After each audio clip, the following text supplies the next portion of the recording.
Have you ever typed "so sorry something came up" 5 minutes before you were supposed to leave? Or maybe you've been on the other side, watching plans dissolve just as you're putting on your shoes. People who cancel plans last minute often display these 9 hidden personality traits according to psychology. Nancy Collier, LCSW, pastor, is a psychotherapist and interfaith minister who calls the disease last-minute-itis. To find out if you suffer from the disease, quick 10-second self-check. Miss ending a can't make it text minutes before go time, sometimes after your friend is already there. Priceless out because the mood isn't there or a more tempting option appeared. Habitually messaging almost there while consistently showing up late. Forgetting to show up for scheduled meetings because you didn't put it in your phone. Collapsing plans vague until the 11th hour, only locking them in over text right before. If you have 50% of the signs, you are a last-minute-itis. You are not alone. We all have that one friend. Let's call her Ella. You like Ella. You've known her for years. She's funny, emotionally aware, sends you random memes at 2 a.m., and occasionally texts things like, "I saw this and thought of you." The kind of small gestures that make you feel chosen. And then it's the night you've been looking forward to. You've showered, picked an outfit, lit a candle, maybe even called a car. Your phone buzzes. I'm so sorry. Something came up." 5 words and a stomach drop. Again. You try not to take it personally. Life happens, right? Still, after the 5th, 10th, 12th time, you're not just disappointed, you're confused. Why do they keep canceling? Do they not value our friendship? Is it anxiety? Is it just disorganization? Here's what I've learned over time, both from being an Ella in my 20s and trying to understand the ones I've known in my 30s. Frequent last-minute cancelers often operate from a complex cocktail of psychology, temperament, and self-regulation patterns. It's not always flakiness. Sometimes it's something much more layered. Here are 9 unique traits I've noticed in people who cancel plans at the last minute and what each one might really mean. 1. You have heightened sensitivity to energy shifts. On Monday, "Yeah, let's do Friday," feels honest. By Friday at 5:42 p.m., you're staring at your shoes thinking, "I don't have anything left." That flip isn't always flakiness. It's often how a sensitive nervous system works. Some people are optimistic schedulers. You picture future them with 8 hours of sleep, a light inbox, and a great mood. Then the week happens. Noise, crowds, Slack pings, tiny fires, family stuff. By the time plans arrive, their battery is flashing red, and every little thing, traffic, music, small talk, feels like too much input. If you've ever heard the phrase highly sensitive, that's the vibe. You absorb more from the environment, so you drain faster. It's not always laziness, it's self-preservation. And while it can be frustrating, it's often a trait linked to high sensitivity, a psychological characteristic described by Dr. Elaine Aron as common in people who absorb external stimulation more intensely. Real talk, you didn't plan to ditch anyone. Your bandwidth collapsed and you froze. 2. You carry guilt more than you let on. From the outside, it can look like last-minute cancelers don't care. Inside, it's usually the opposite. You care so much that the idea of disappointing them becomes its own panic. The text sits there, half-typed, backspaced, retyped. You tell yourself, "I'll send it in an hour." And then it's 3 hours later and the dread is louder. By the time you finally hit send, it's late, messy, and it stings more than it had to. This isn't coldness, it's a guilt spiral. You're trying to dodge the immediate discomfort of telling them "I can't," so you delay. You soften the message. You hope a vague excuse will make it hurt less for both of you. It doesn't. The guilt just grows teeth. There's also a brutal little calculation that runs in the background before every invite. Can I actually make it? What if I say yes and crash? What if I cancel again and they're done with me? That mental math is exhausting. So, you say yes in the moment because you genuinely want to see them, and because yes keeps everyone happy right now, and then you spend days dreading the follow-through. Underneath is a classic people-pleasing reflex that backfires. To avoid letting them down today, you push the letdown to Friday at 5:57 p.m., when it hurts more and feels less honest. Then the shame kicks in. I'm a bad friend. I always do this. Shame makes you want to hide, which creates more silence, and the cycle repeats. 3. You overestimate your social stamina. I used to have a friend who'd stack her weekend with 3 different plans, and, almost every time, 2 would quietly fall off. She'd laugh about it later. On Monday, it sounds easy. By Saturday, the idea of being on for 5 straight hours makes me want to disappear.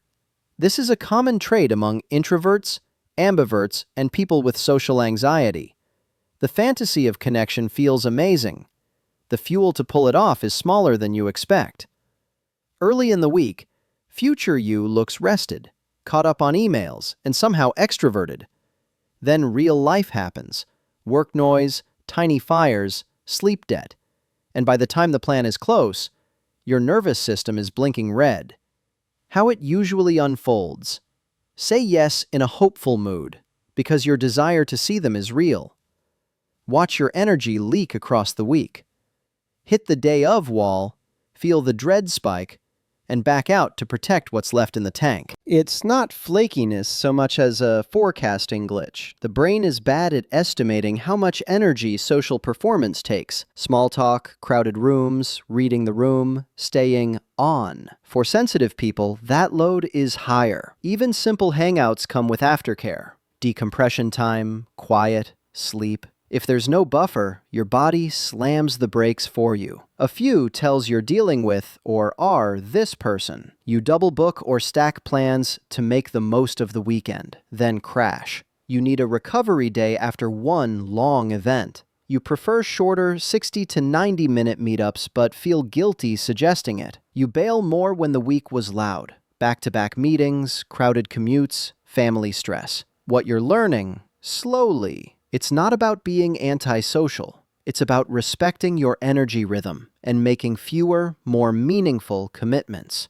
4. You rely on emotion-based decision-making. Picture this. You're laced up, keys in hand, thumb hovering over your phone. Your body is already saying no, even though calendar you said yes 3 days ago. If staying home promises instant calm and going out sounds heavy, your brain tilts toward relief right now. That's not evil or selfish. It's how a lot of nervous systems are wired under stress. What's happening under the hood? 2 things, mostly. Present bias. Your mind overvalues how you feel in this exact moment and undervalues how you'll feel tomorrow if you bail. Comfort now, pride later. Low override strength. The mental brakes that help you act on values, not just vibes, are tired, especially after a loud week. When willpower is drained, the shortest path to relief usually wins. In psychology, this is linked to low delay of gratification, choosing short-term relief over long-term payoff. So if staying home gives you instant comfort while showing up feels effortful, the scales tip toward flaking, even if you know you'll regret it later. Why it matters? You don't need discipline lectures. You need better tools for decision-making, ones that include future emotions, not just present ones.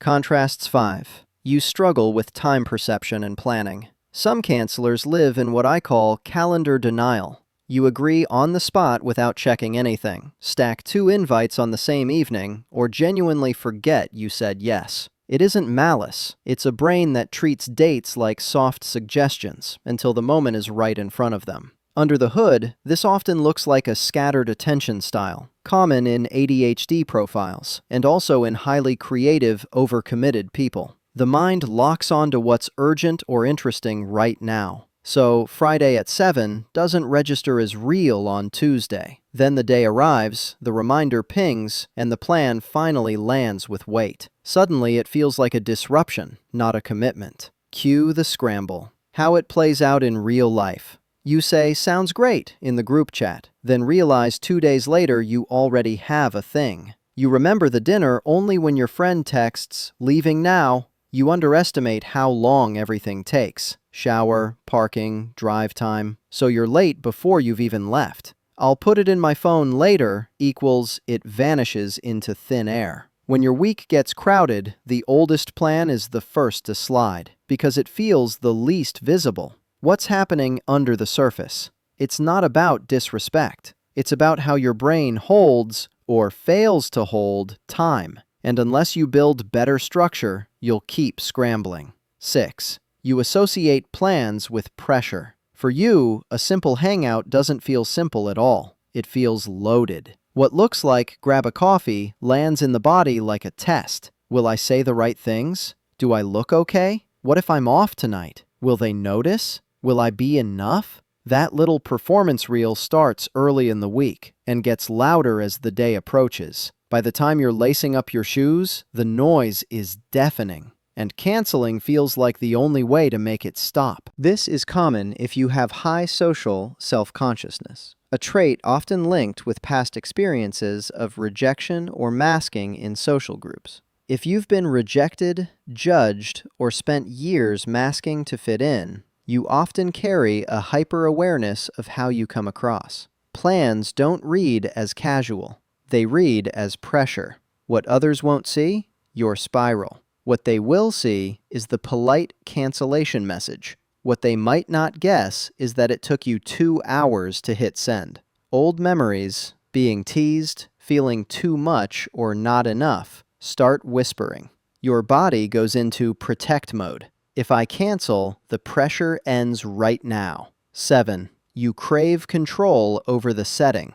Home is tuned just right. The lights, the noise level, the temperature, the pause button. Out in public, none of that is guaranteed. The music's blaring, the room is cramped, someone's running late, the table's by the door. And suddenly, what was supposed to be fun feels like work. For people with sensory sensitivities, a trauma history, or chronic health stuff, mental or physical, walking into an unpredictable space can flip your system into high alert. You might really want to see them and still feel your body saying, not safe. A packed bar, shouting over music, being on for hours. Those unknowns can easily outweigh the desire to hang out. So when you pull the plug at the last minute, it's usually about control and regulation, not disrespect. Canceling brings the dial back to calm.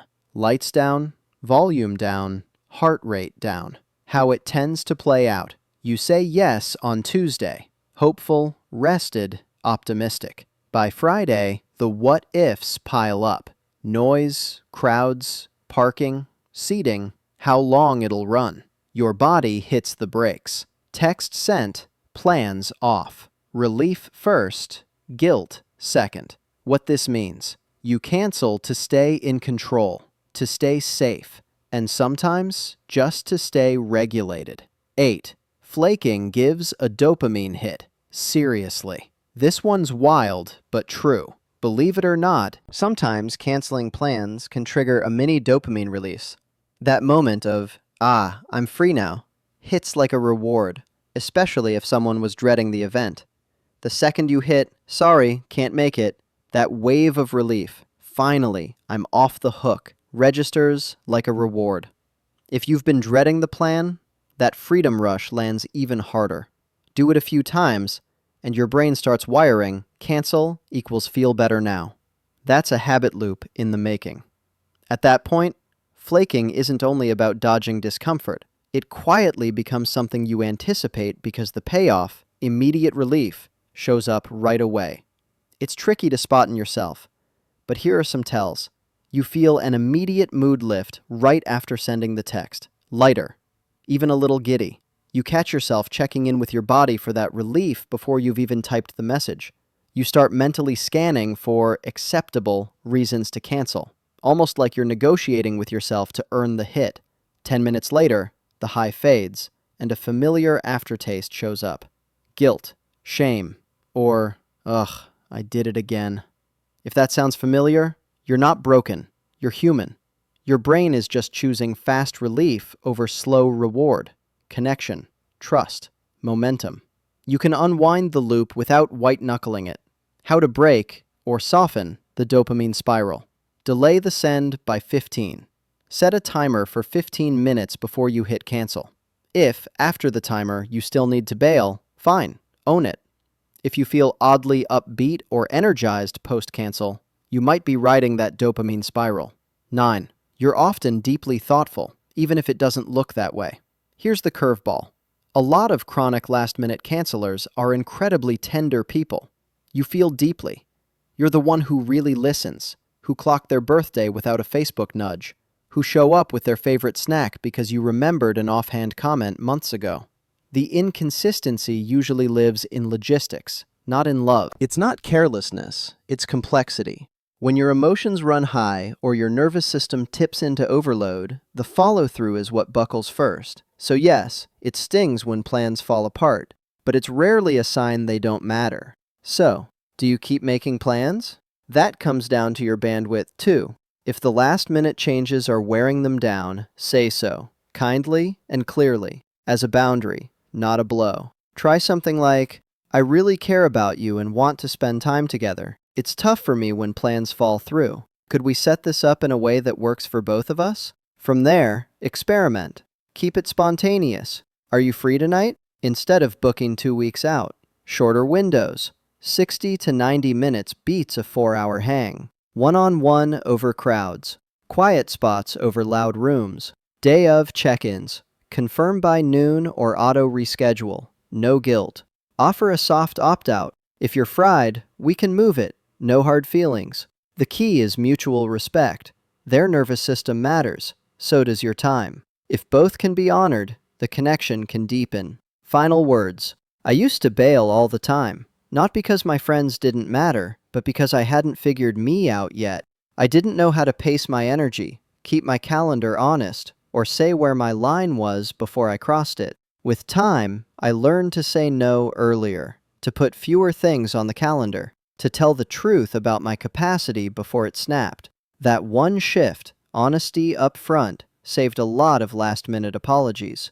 If someone in your world keeps canceling, try to look past the flake and notice the pattern. You may be looking at a highly sensitive, overthinking, deeply caring person who's still learning how to show up, for you and for themselves. And if that person is you, be gentle. Then get curious. What actually fuels you? What drains you faster than you admit?